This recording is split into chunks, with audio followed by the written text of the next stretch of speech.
मछुआरों का एक समूह मछली और समुद्री सीपियां पकड़कर जीवन यापन करता था। लेकिन एक दिन जब वे समुद्र में गहराई तक गए तो उन्होंने वहां कुछ बक्से पड़े देखे। शायद ये बक्से किसी जहाज से गिर गए थे। बक्सों को ऊपर खींचते समय एक बक्सा गलती से फिसल गया, टूट गया और सोने की ईंटें बाहर गिर गईं।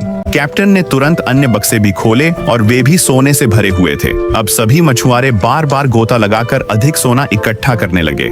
लेकिन तभी उन्होंने देखा कि एक तटरक्षक नाव सीधे उनकी ओर आ रही है। कैप्टन ने तुरंत आदेश दिया, सभी सोने के बक्से वापस पानी में फेंक दो, और उसने अपने जहाज को पूरी गति से आगे बढ़ाया। तभी लंगर की चेन समुद्र के नीचे चट्टानों में फंस गई। एक लड़का रस्सी को सुलझाने गया, लेकिन वह टूट गई और उसके सिर पर जोर से लगी, जिससे वह बेहोश हो गया और पानी में गिर गया। कैप्टन तुरंत उसे बचाने के लिए कूद पड़ा, लेकिन तब तक तटरक्षक नाव पहले ही उनके पास पहुंच चुकी थी। सभी मछुआरे डेक पर डर से बैठे थे। तटरक्षक कमांडर ने बंदूक निकाली और उन्हें धमकाया। उसने मछुआरों को एक एक करके गोता लगाकर सोना वापस लाने के लिए मजबूर किया। तभी उन्हें एहसास हुआ कि ये असली तटरक्षक नहीं थे, बल्कि हथियारों से लैस समुद्री डाकू थे और सोना वास्तव में उनके जहाज से गिरा था। फिर समुद्री डाकू नेता ने अपने आदमियों को खजाना जब्त करने और मछुआरों को मारने के लिए पानी में भेज दिया। एक मछुआरी लड़की ने पीछे मुड़कर देखा और जल्दी से समझ गई कि कुछ बहुत गलत है। वह ऊपर की ओर तैरने लगी, लेकिन एक समुद्री डाकू ने उसका पैर पकड़ लिया और उसे नीचे खींचने की कोशिश की। उसी समय कैप्टन आ गया। उसके पास एक शंख था, जिससे उसने समुद्री डाकू के हाथ पर वार किया, जिससे उसका चाकू गिर गया। लड़की ने जल्दी से समुद्री डाकू के डाइविंग गियर को काट दिया और उसके पैरों को रस्सी से बांध दिया। एक अन्य मछुआरे ने चतुराई से समुद्री डाकू को चट्टानों में खींच लिया, जिससे वह फंस गया। फिर एक साथी पीछे से आया और समुद्री डाकू के ऑक्सीजन टैंक की नली काट दी। इसके बाद वे सभी तेजी से ऊपर की ओर तैरने लगे। प्रत्येक मछुआरे ने दूसरों को हवा के लिए बारी बारी से सतह पर आने का संकेत दिया। उनमें से एक ने एक और समुद्री डाकू को समुद्री शैवाल के झुंड में खींच लिया, जहां वह बुरी तरह उलझ गया।